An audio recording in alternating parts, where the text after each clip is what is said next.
Good morning, everybody. Happy Sunday, and welcome to the weekly show with Jimmy and Joe, where we talk about school leadership in all ways, because we believe it's always about leadership.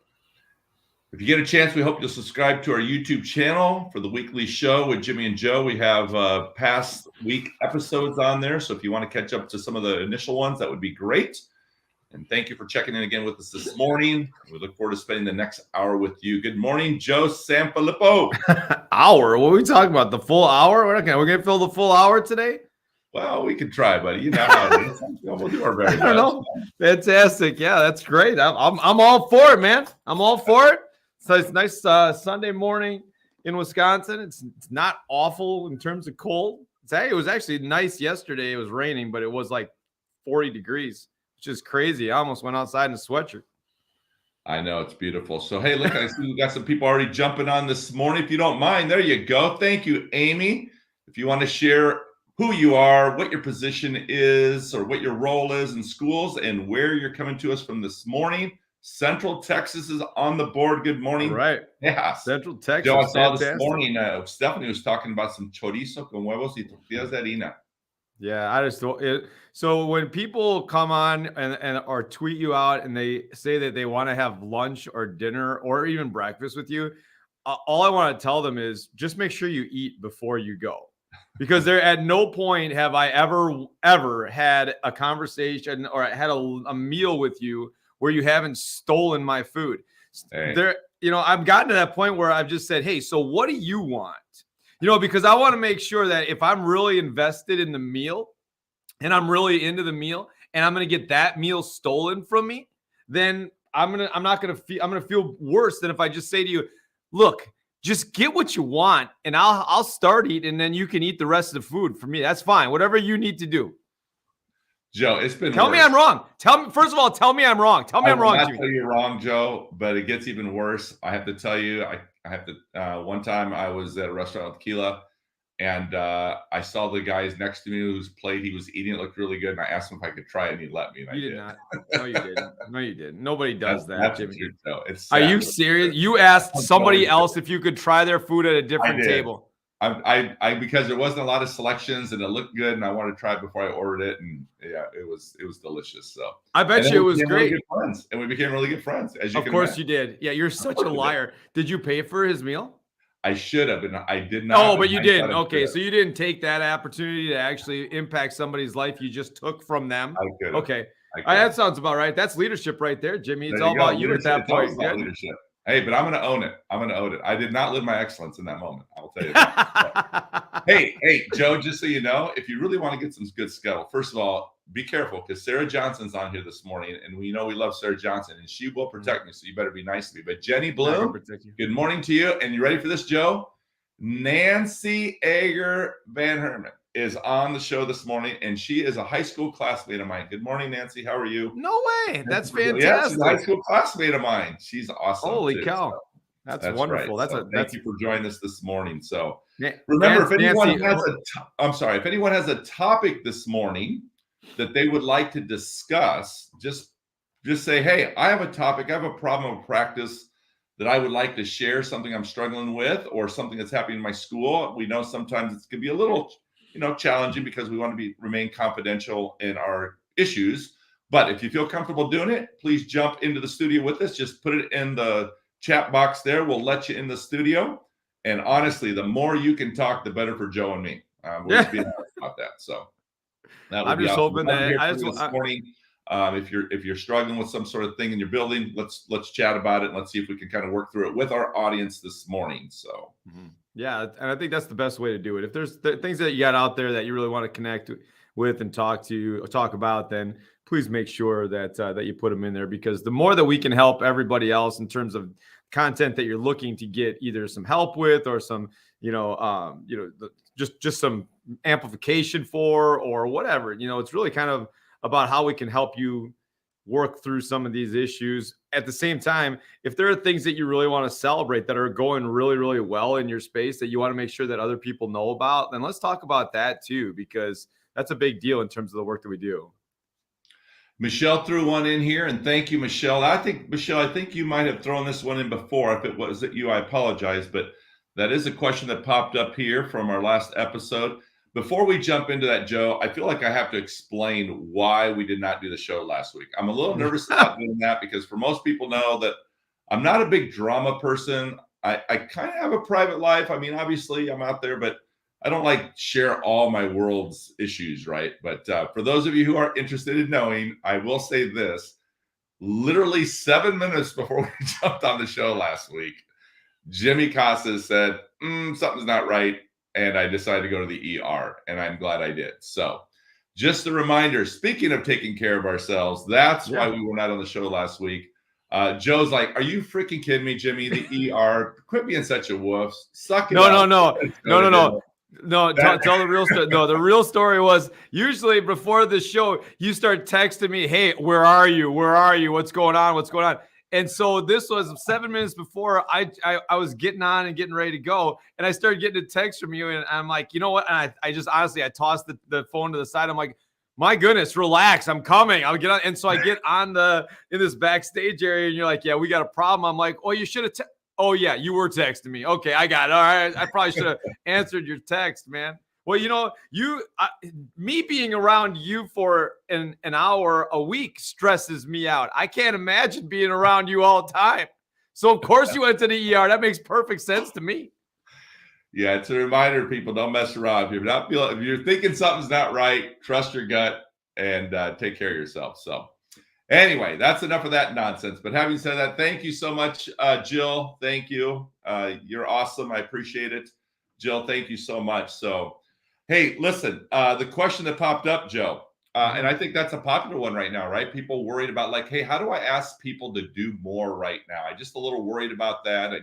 I don't want to add more more to people's plates and so forth. And I do think that's a legitimate concern that people have. I think teachers are struggling with the same issue, right? You know, I want to take care of my students and I feel like I don't want to pile too much work on them. And school leaders are struggling how to ask staff to do more or one more thing. So here's the comment I would have on that, just kind of reflecting on that. Number one, I would say this, Michelle, I don't think it has to be an either or. That would be the first thing I'm saying, number one.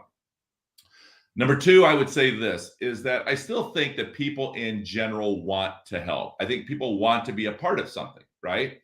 I think the key is always, though, if we're going to ask people to be a part of something, I think the conversation is first of all, let's check in where they're at. How are they doing?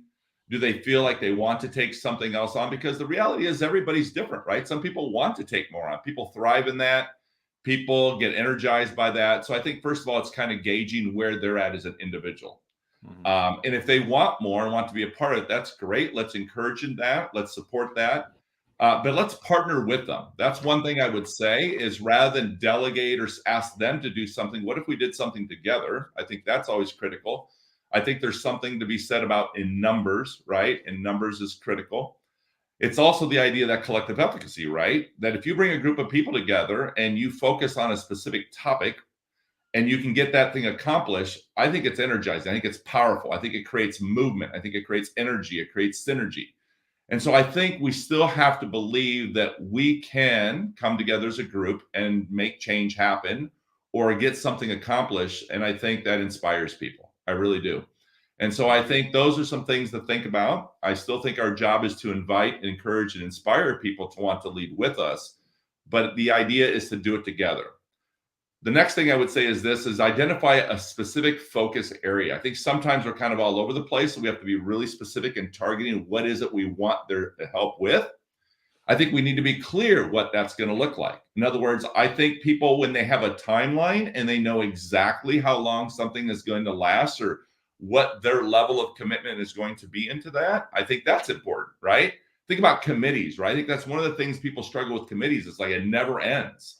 So I always told people I like more the idea of sharing what is the problem of practice, what is the issue we're going to try to work on, but what's the timeline? And so if we can be really clear in that, I think that is helpful also. And the last thing I would say probably around the idea of asking people one more thing is the idea of, well, how often are we going back to them asking? In other words, are we asking the same people over and over? And I think when we think about building capacity as leaders is how do we bring more people on board to be a part of it and to get them to invest in what we're doing? And so I think it is part about spreading that out, going to other people, and maybe using the initial people that you trust, maybe the people that you constantly are asking. Maybe you bring them with you also, but let's bring someone else on with us. And now that team continues to grow. Again, we've got a group of people. And remember, the idea of Culturize was always about bringing a group of people together, right? Identifying a vision. What is it we want? What do we want from this? What do we want our school to look like? What are we specifically focused on? And then again, reminding people that those 4 words in leadership that are super powerful. It's just simply, I need your help. But let's partner with people rather than delegating to people. And let's be a part of it with them and join them on that journey, and hopefully move our average, whatever that average is that exists in our building, or even in some cases below average. And let's move that to excellence. So there were just some thoughts I would share, Michelle. Hopefully there's something in there. It's all I got for you this morning, but hopefully you found something in there that might, again, recalibrate us and put us back in the right frame of mind before we go take that on. Joe, thoughts? I think a lot of times people get really bogged down because they feel like we're always in constant change. And if we're always in constant change and we're always trying to like, what's the next thing? What's the next thing? What's the next thing? Without reflecting on the practice that we've already done and celebrating the work that we've already done. Now you're always in this constant, like, what's next? What's next? I got to do more. I got to do more. I got to do more. How often are we reflecting on the things that are actually working and doing well, and thinking about how many things we're trying to, implement over the course of time? If we're always trying to, in that change mentality, like we're always in that spot where we're trying to, change something, or, tweak something or whatever. If we're always doing that, we never get into any comfort zone. And everybody talks about getting out of your comfort zone to grow. That's fantastic. But if you're constantly out of your comfort zone, you can't grow all the time because you don't know what's working and what's not working. So I think we got to be really cognizant about it. If we're going to bring people together to get better, they need to know why they're there. Like that in particular, like why are we bringing this group together to get better? Is there a reason that we need to continue to, explore and change the things that we're already doing? And what is that reason that we need to move forward? Do you have, as the leader in your space, do you have the information, the content or whatever to know and understand why we need to move forward? Or is it something that we just need to say, hey, we're doing really great in this area. Let's make sure we continue to do that. And what are some of the things that are working right now so we can continue to be, to be great in this particular area? So I think that's a big deal, is that I think a lot of times people get bogged down because they think there's constant change. And sometimes that's perception, Jimmy. That's like, from a leadership perspective, we're not trying to implement change all the time, but if it comes across as we need to change this all the time, then they constantly live in that, well, I got to be better here. I got to be better here. I got to be better here. And they never really take a step back and realize the impact of the work they're having right now, because there's always something on the next list to get, to do whatever it is that you're asking them to do. So the thing that I would tell everybody is, if we're going to help people move forward, please make sure you know and understand those people that you're trying to move forward, because they're going to have triggers along the way. And if you know and understand where they're at, you have a much better chance to really, help them get better in their area. The second thing is, I would tell them, the more ownership of the process, the better chance you have to move it forward. And that's like something we've been talking about for years. That's not anything new, but ownership looks different at different levels. Ownership looks different from across the board. It could be ownership of their entire PD process, like we do here with our passion projects. Those are a big deal. The best part of our PD, in terms of what the feedback that we get from staff, is allowing them to explore what they're passionate about and really engage in their own learning the way that they want to learn, and giving them time, resource, and opportunity to do that. Now, there's that piece of PD, but there's also the other piece of PD that we have to say, there's certain practice that we need to align to make sure that everybody gets better along the way. But if it's always if it's always the PD where you get a chance to choose and move forward, then you get scattered all over the place. If it's always the PD that everybody gets together and kind of focuses and moves in that direction, then if they don't have any ownership of it, it just turns into like, that's just part of my job, and it's not something that I'm really invested in. Let's check it off the list and go on. So there's the balance for us is, how do you provide both opportunities? How do you provide an opportunity for them to invest in their own growth? And how do you make sure that you provide an opportunity to make sure you move the system forward? And if you can do those things without overwhelming, because they balance each other out, right? Like if you give them autonomy to really engage in their own learning and trust them that they will, they're going to do what they can to move forward. And the other side of it is just as important, is to try to move the system forward. Now, if you connect those two, now you've got something that you can really help people, have leadership, have ownership of leading that process. Yeah, for those of you in the audience this morning, if the topic right now, there's several things that are kind of coming out, right? We're talking a little bit about change in general. We're talking a little bit about professional development. We're talking a little bit about just how we give people voice in that process. So if anyone would love to jump into the studio with us this morning and just talk about their experience, maybe a problem, a challenge they're having, maybe something they've done they think has been effective in their school, we'd love to hear it. And we'd love to hear your voice. So just throw it in the chat box. We'll see it. We'll invite you. We'll send you a link. Actually, we'll drop that link in right now if you want to join us in the studio. And then just let us know. We'll bring you on in and we can hear your perspective on that. We'd love to hear it this morning and then share it with the audience as well. We still have people join us here this morning, Joe. So that is awesome. So welcome those who are joining us. And there is the link right there. So if you're interested, just say, hey, I got an idea. I got a thought. I've got to share something here, and jump on in here and let's hear it from your perspective. So thank you, Joe. When you were talking just now, I do kind of go back to, I kind of hear the process, right? What's the process that we're using in terms of when we're trying to decide these areas, whether it's about change, whether it's about professional development. And I always still go back to the process. And the process to me is, are we giving people a voice in that? And so what does that look like? I know lately I've been working with schools on professional development mapping, right? So if you think about that, the idea of professional development mapping, PD mapping, it's really trying to understand what are all the different things, right, that are going on in our school. So let's map that out. What are the different initiatives, or what are the different goals that we're working on, both collectively as a school and then maybe even individually, right? What individual needs that people have. And I think you kind of talked about that, Joe, with passion projects, right? That's kind of more the individual, but I guess it could be a team or a grade level or department, whatever happens to be the case. But then in addition to that, it's also identifying what are all the different groups, or what are all the different things in your school that are a part of that PD. Because I think one of the things that I know early on that I failed as a leader, Joe, is I was constantly, in terms of professional development, I was all over the place, right? One faculty meeting, I'm doing this. And then in a department meeting, we're doing this. And in a grade level meeting, they're working on this. And in a PLC, we're working on this. And then I bring a building leadership together and we're working on this, right? But it's not connected. It's fragmented. It's all over the place. There's not a clear vision of how we use all these different groups or entities in our school to really drive that PD as one, right? So that's okay that a department is doing this, but it should tie back into the overall building goal, right? To me, that's where it always starts. So that's one thing I always encourage leaders is go back and revisit your building goals. And we should be very clear. We should be very focused.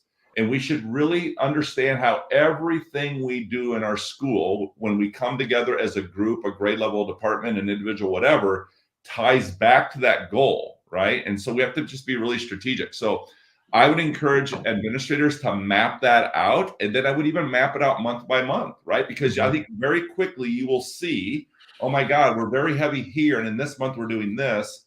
And then when are we doing that, right? I just shared with a school recently. I'm not sure May is the best time that we want to have a PD day. I mean, for continue to, unless you were very specific in the very beginning, unless that's what the faculty agreed on, and you were going to kind of use that to launch into next year, that's appropriate. But I think sometimes we're not really thinking that way. And so I like the idea of being a little bit more strategic, mapping it out month by month. So I will say it again.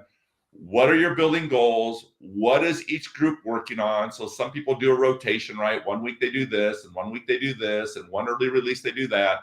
But what are all those times? What are your PD days? Do you have 4 this year? Do you have 5 this year? Do you have 6? Do you have 1 a month? Do you have an early release every week? What's your welcome back look like? How many days do you have during that? And then be very strategic and map that out and be able to show, hey, here's how we can bring it all together so it doesn't appear fragmented and, quite frankly, doesn't make people feel like they're just chasing all the time. Yep. And so it's kind of like, it's kind of backwards design, right? But the idea still is to map that out visually. And in my opinion, always use your building leadership team to map that out with you so everybody's very clear. And I think that's the very first thing you said, Joe, was, is it clear because we know lack of clarity is going to create all sorts of issues for us in our culture of our school. Because when there is not clarity, people will hesitate. People will get nervous. There will be a level of anxiety. People, when they're not sure what to do, they feel like they don't have control. And now the entire organization is hesitating because we don't want to mess things up, right? I think people do want to do their very best, but we need to bring clarity to that sometimes. So anyway. Well, if they don't know what they're doing, they fill in the gaps. And if you're filling in the gaps and then you're always wondering, and now you're filling in the gaps with things that you're wondering about, now you're filling in your own gaps. And one of the things that's really important, I think, as we think about PD across the board is who is it for? Right? Like, what are we really doing? Are we doing it from a school perspective, or is the PD about things that you've learned as the leader? I was like, we often are like, prisoners of the moment, right? And if we see this great thing, or we do this great thing, or we saw this great thing at this school, or we read this great thing on Twitter, and I was like, oh my gosh, we should do that here. And then all of a sudden that becomes like what we're going to do. When there's no plan for it, we just put it out there like this is what it's going to be. And I think a couple of years, I remember talking to people about the idea that, when you take a step back and you develop your own leadership capacity as a leader, make sure that that's what you're doing. You're not developing your capacity as a leader to push on to the next group, right? Because if you go back to the staff meeting after you read a book and you say to your staff, like, I read this really great book, so here's what we're going to do. Like, you're going to need to know how to duck really quick or get out of that room really quick, right? Because if you're always doing that, now all of a sudden it turns into, well, I don't want him to go to a conference. I don't want him to read a book. I don't want him to listen to a podcast, because then all of a sudden it turns into something that we got to do. So it's really important to be transparent about the process. And this is what it's going to look like throughout the course of the year. And give them ownership of what that really looks like. But as the leader in the building, remember who the PD is for. Is it for them to get better in their organization, in their space, and for the organization, or is it because you read a book over break? Right? So think about that, because that gets really, disconnected, and then people start resenting that, and then they don't even want to know what you learned, that whole curse of knowledge thing, right?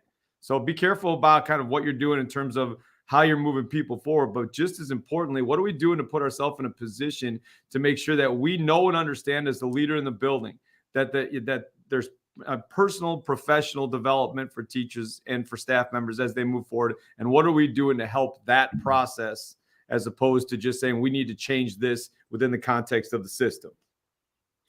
Joe, I saw that Travis Blue might be joining us in the studio, so that is awesome. Yeah, hey, Travis. So hopefully you'll be jumping in here. We'd love to hear from you, Travis. Travis is a great leader here from the state of Pennsylvania. We'd love to hear from you. So if you can jump in and join us, that would be awesome. Jill, thank you for the comment. Jill is from Catalyst Schools, from Maria School in the Chicago area, south side of Chicago.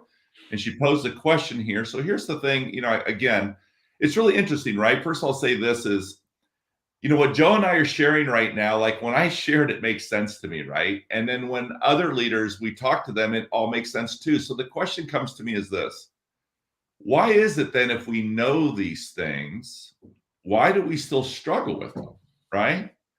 And I think that's something to remember, because I do think, in my opinion, most leaders, first of all, I know most leaders want to do a really great job. I think most leaders are effective leaders, but there are moments where they're ineffective. And I think what happens is, I believe, and when I just reflect on my own experiences, I think the pacing of the job just catches us. I think the pacing goes so quickly, is that when that happens, we forget that, yes, why did I stop doing that? Why did I not do that, right? And so I think that's one of the things I would say, Jill, is first of all, we've got to slow down, just slow down and pause.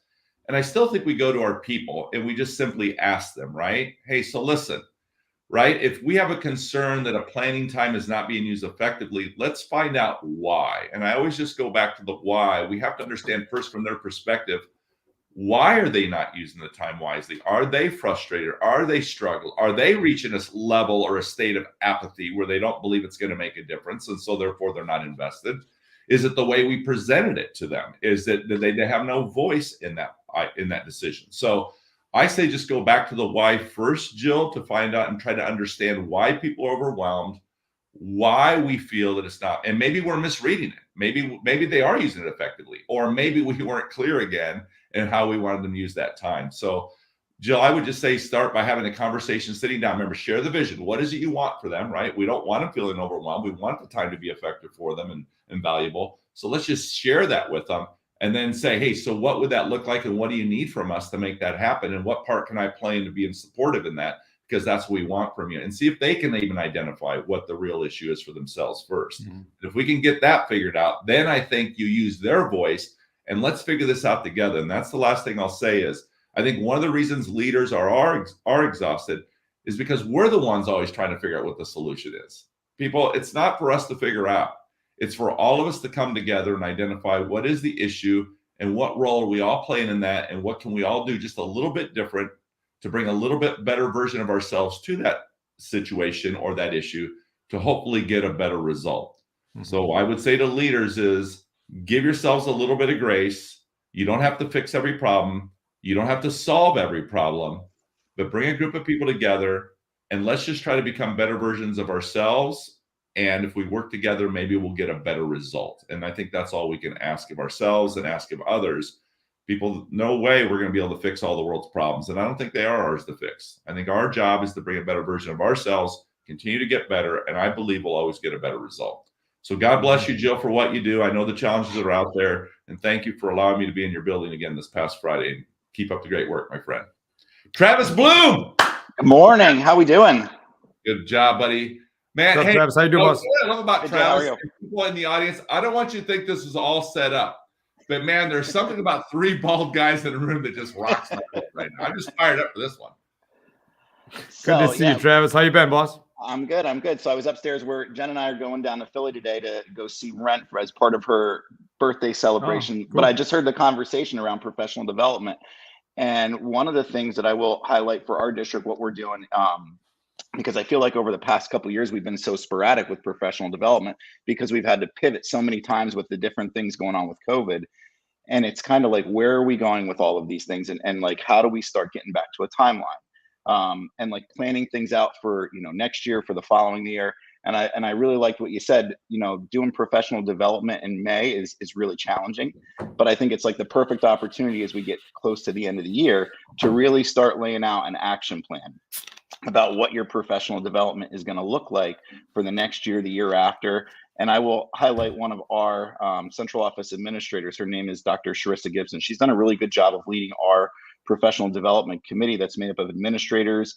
There's some teacher input, really just kind of laying out what each of our professional development days are going to look like next year, but then also how we like stagger different, everybody calls them initiatives, how we stagger those based on people's understanding of the different topics. Like I know our big things are MTSS, social emotional learning, mental health, and trauma-informed practice. So every different levels at different places.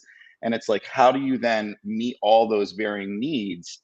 Also, though, including from a building level, the teacher needs in the individual building. So that's one of the approaches that we're taking right now is really just laying out an action plan along with a theory of action aligned to district goals.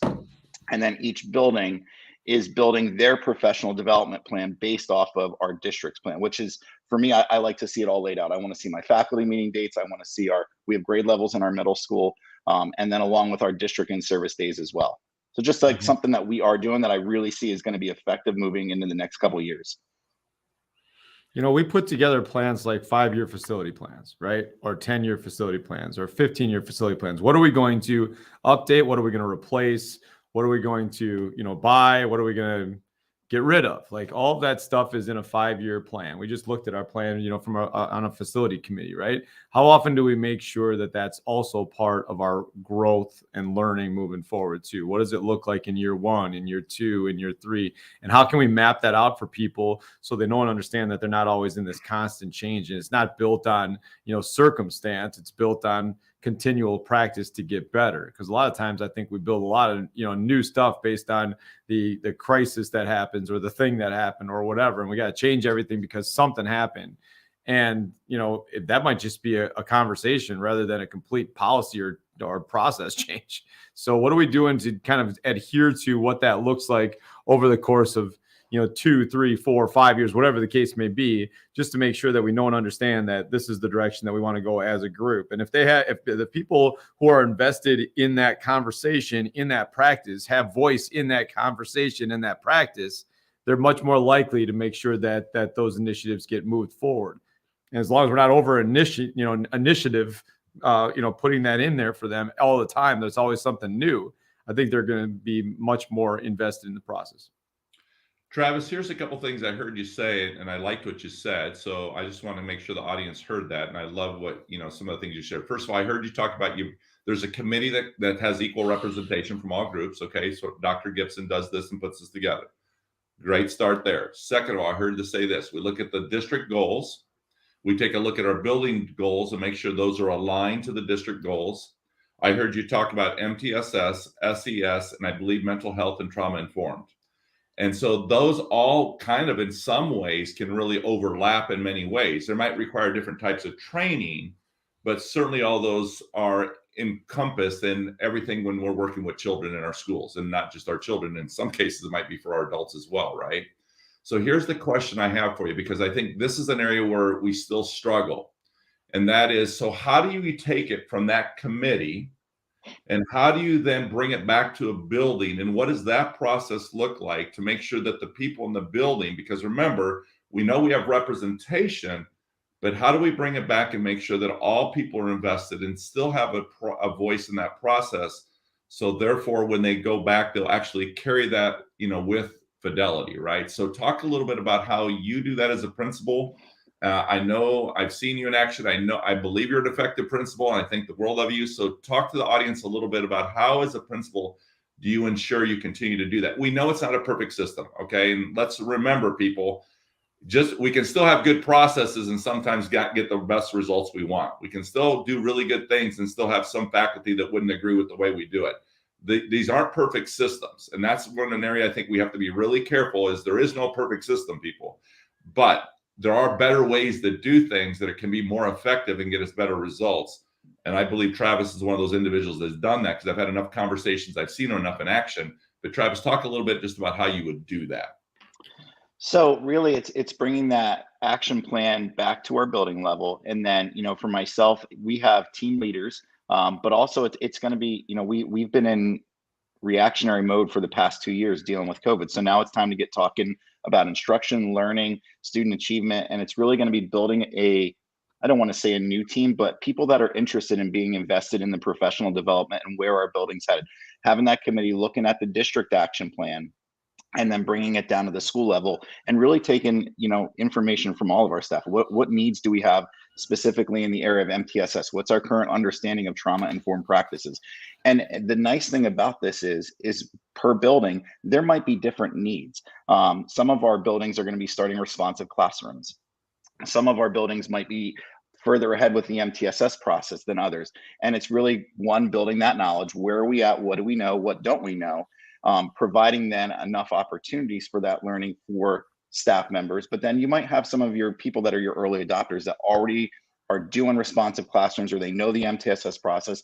Then you're looking at them to apply that practice. But I really think it's building that committee within your building. And again, it's not about consensus. It's about meeting, sharing the information, getting feedback. Where are you going to see roadblocks from in the classroom? Is this too much? Are we pushing too far? Are we not pushing enough? Or is there another need based around these goals that you can give feedback on? And I think that process really has to start now, because we're in March. We for Pennsylvania, we're coming up on our April's our testing month, the PSSAs. Then we're into May, and then school's over. So it's really, how do you start building that now to be able to share with that vision for the end of the year? That way, when people come back, they're not shocked. And for some of your people, they might be really interested in learning about whatever that thing is that they want to do over the summer. Some may not, and that's perfectly okay. But I think by building this district level, then bringing it into the building level with your team of leaders, is a great opportunity to share where you are going. Mm-hmm. So one of the other things I think is important about that piece is, let's get to the logistics of that delivery too. Because if you have a team that's on this committee, if you have a team that's built, this committee that's built to move things forward, and they had a lot of voice in that process. And we want to transfer that information to the larger group. First of all, how is the committee made up? Who's on the committee? Do we have people that would have some influence in terms of the conversation? But let's talk about the logistics of how we actually deliver what that message is. Because a lot of times what happens is the committee gets together, they develop this process, and then we get into the meeting with the full staff, and then all of a sudden it comes like there's one voice, and it's the leader in that building providing, this is what the committee decided, this is what the committee decided, this is what the committee talked about, and the committee members are there nodding their heads because they did talk about it. But if they have no logistical impact in terms of how they deliver that message, then if somebody's jacked up at you as the principal in that area or that district leader in that area, they're not going to listen because they don't like, who you are. Maybe at the same time, they may think it's just one more thing. So what are we doing to help the people who are on that committee be part of the delivery? And that there's two levels to this, right? Some people on the committee that are going to help move it to the full scale, implementation are really, really good at being in front of a group of people to talk about what that vision looks like and what the conversation look like and how we're going to move it forward. And some people are not, and they don't like it, and they don't want to be part of that. So at the same time, they do need to be part of the conversation. So what can we do to help them either, transition to actually being in front of the group to talk about it, maybe having smaller conversations with grade levels or with departments in a spot where they feel comfortable. But even if they don't feel like getting up in front of the group and feeling like they need to deliver that message, how can we make sure that they're part of conversations on the side so they feel like the work that they put in is an investment and they can keep it going and keep some momentum going forward as well? Travis, in what you were sharing earlier, the theme that kept coming back to me as you were talking through that was just a great reminder, right? How important communication is during these processes, that we be very transparent, that people are constantly aware of what's going on, how often are we communicating. And so just hearing that made me feel really good. The other and you were asking, the idea of, I felt like you're always gauging, right? You're like always checking where they're at, asking for feedback. Are we going too fast? The other thing, I don't know if people recognize when you said it, which is also very powerful, which is a great point, is the differentiation component of it, right? Like sometimes we drive it and people are like, are you kidding me, Travis? I'm already doing this, right? And so that can frustrate people if we're not aware where they're currently at, what's their current reality. So the fact, I think you call them early adopters, right? So strategically now, and I do think leadership sometimes is about being strategic. It's not manipulative. It's not disingenuous. It's saying, hey, how do I take my people already that are already doing some of these things?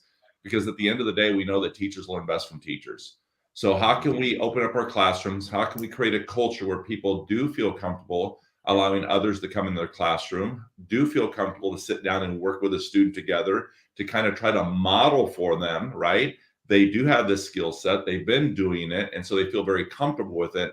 And so rather than have it come from administration, how can we be a little bit more strategic in making sure that comes from other teachers? So Travis, great job, and keep doing what you're doing, and thank you for what you do, and just make sure that kitchen is clean, okay? I don't want Jenny to come home and kick your butt, okay? Just make sure that kitchen is clean, okay? Listen, I know I'm not allowed to have any. I have one book sitting on the counter right now, and she came down and tried to move it on me. I'm like, no, I actually need to read that right now. It's for an assignment.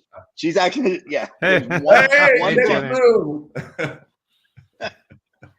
All right, gentlemen. Well, thank you for having me. I appreciate all that you guys do, just with, the support, the ideas, the conversation. So thank you so much. Enjoy the rest of your weekend, okay? All right, you too. Take care, Travis. Bye, guys. Take care. All right, ladies and gentlemen, Travis Bloom. So thank you for those of you out there, thank you continuously for watching, for the comments in the chat box. If you have a topic that you want to talk about, feel free to jump in here. And share that with us. We would love to hear about that. Love to hear your voice. Love to hear what you're dealing with right now, what you're celebrating, what you're accomplishing, or what you're even struggling with. Just let us know, and we'd love to have you in the studio with us. Joseph Filippo. Here's the thing that keeps coming back, Jimmy, and everything that we've talked about, not everything, but the vast majority of things that we talked about over the course of the last 40 minutes or so has been really about ownership of the whole process, ownership from a district level, ownership from a PD level, ownership from, in instructional level, whatever the case may be. It's really about how we providing ownership and transparency into what your day looks like. Jill was talking about how do we help people, with their free time, or they're using their time effectively.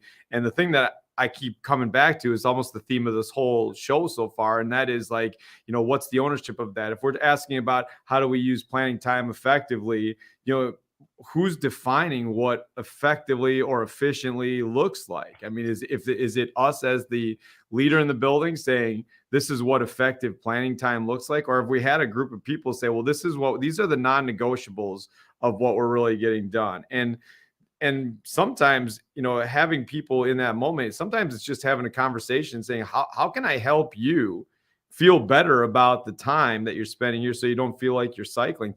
First of all, do you feel like you're cycling? Do you feel like, you walk out and there's more on your to-do list than when you walked in? And is there something that I can help with that so you don't feel that way? Because we all have I shouldn't say it like that. A lot of people have checklists. And the stuff on the checklist, you check it off and you get it done and you move on. But guess what? Then something else comes on the checklist. And if you're always back in that mentality, because a lot of like my checklist has stuff from all over the place. It's like, organize this room, make sure you get this report done, sign these forms, whatever it is, but they're all over. There's no continuity to it. And if we're living our, planning time like that, or whatever it is, we never feel like we're moving forward because we haven't helped, define what it looks like. So who defines what effective use of that time looks like? And I really believe it's got to be the person who's actually, engaging in that time. Make sure that they know and understand this is what, we're here to support you, but this is your time. So how do you want to use it effectively? What's going to make you feel better when you walk out of this room after having that time to work, independently? Yeah, Joe, the process, right? It seems like things keep going back to the process, and the process almost always includes who has a voice in that process. And we cannot drive that point home anymore, is make sure, and it isn't just a small group of people, that's part of it. But again, how do we take it to scale? In other words, everybody on the staff should have a voice in that process, right? And that's the key. So you need a process to do that even, right? And so again, this is what we're talking about. So one thing I think we've shared before is just make sure that when you're going to an entire staff, even if you take it to scale, you could even start with your building leadership team. But at some point, we have to give everybody an individual voice. So that means reflection time. I think reflection time is powerful. Let's give people an individual time to actually give some thought and input in that. Let's allow them to share that with a partner. Let's allow them to talk about that as a table group. Let's allow that table group to make a decision out of their table. What do they believe is the most important thing? These are all parts of processes or even a framework that we can implement, right? And so be thinking about that, like a 1-2+ framework. 1 is the individual, 2 is the pair share of the partner, and then the plus is whatever the size of the group is, whether it's a group of 3, a group of 4, a group of 5.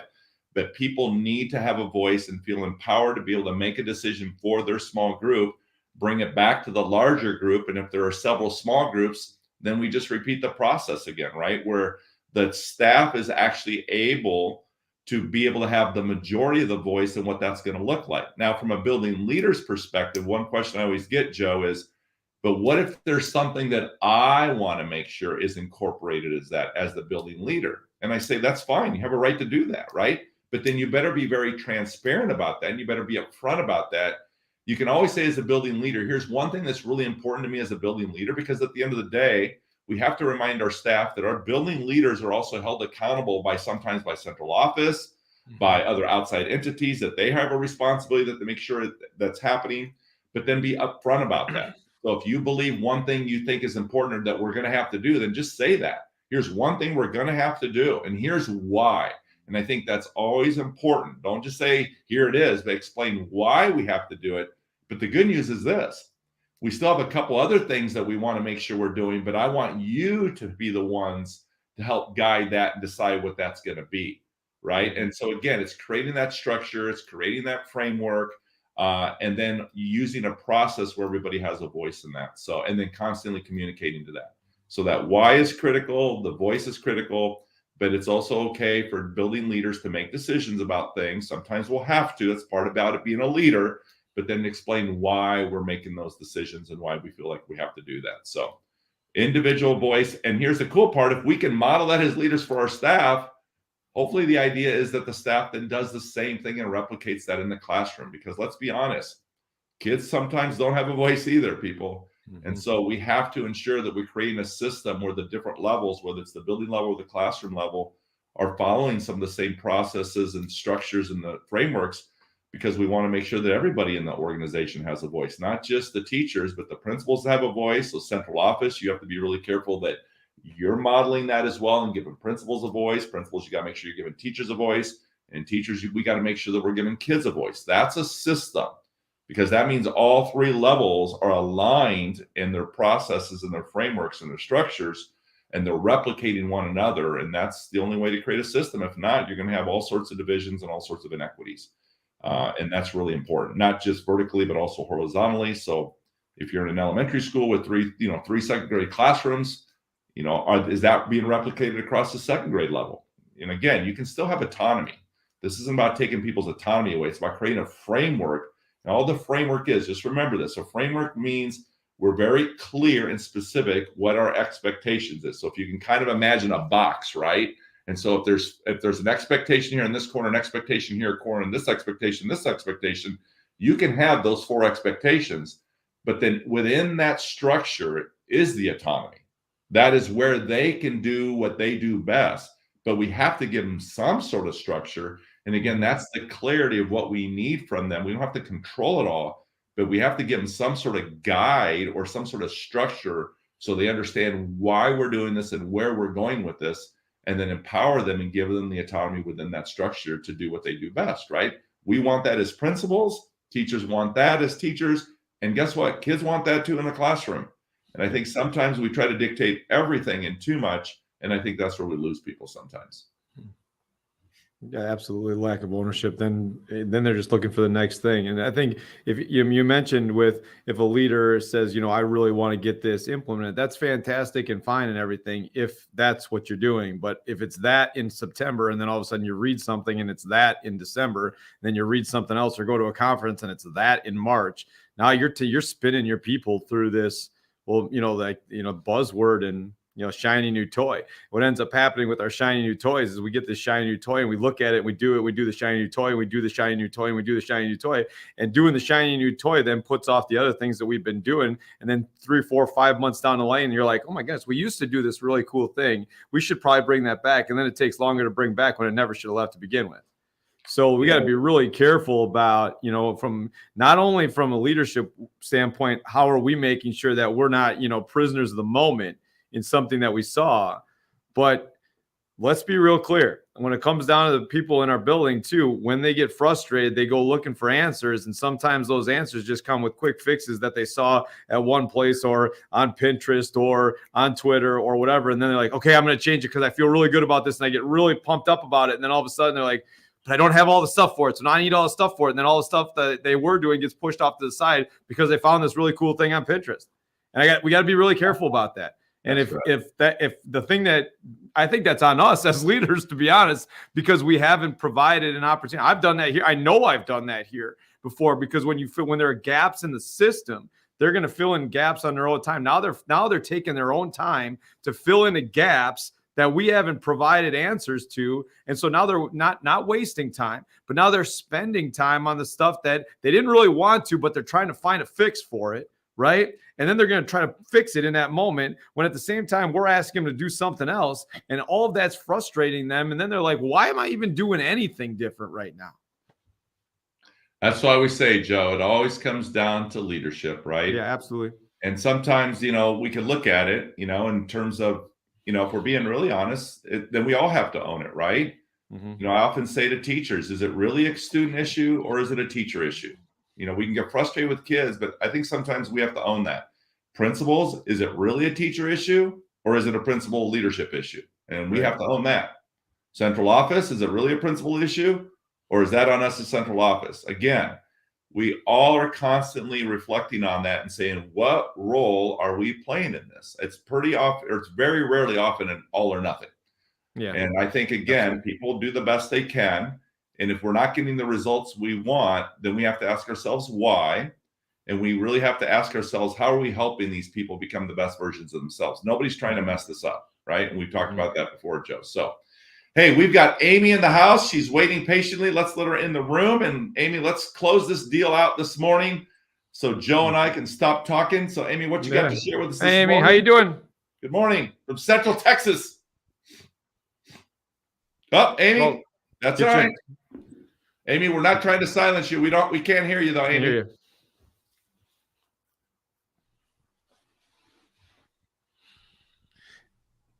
She's trying. We could try to pretend like we know what you're saying.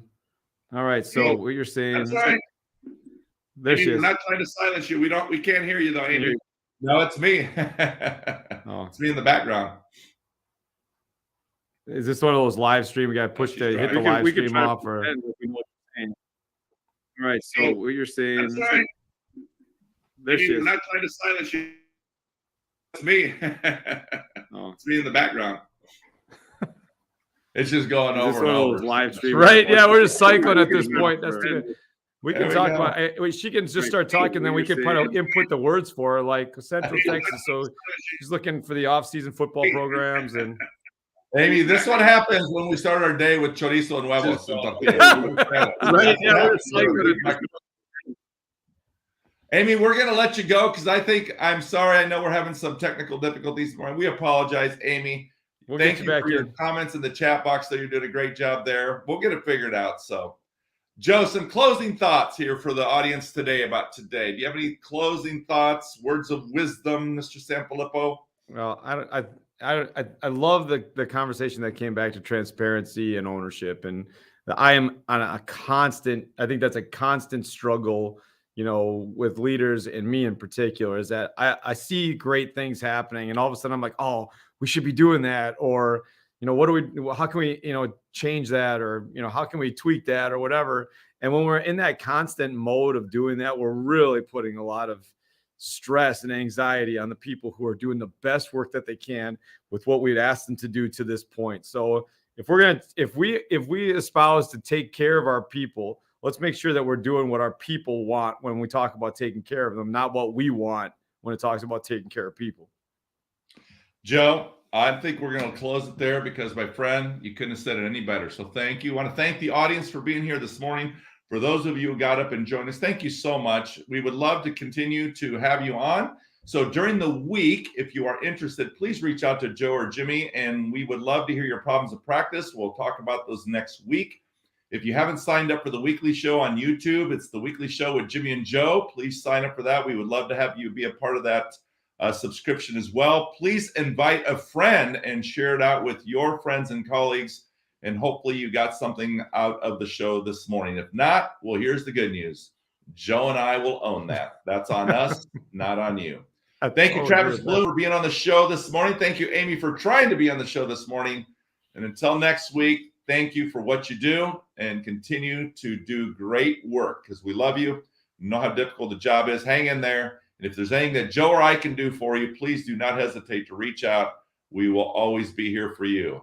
Joe's a little bit busier than I am because he has a real job and I don't. So you're not bothering me. God bless. Have a great week, everyone. Joe, I'll see you this week, my friend. Take care, brother. Take care, brother. Be good. Take care. Bye, everybody. Thanks for hanging out with us.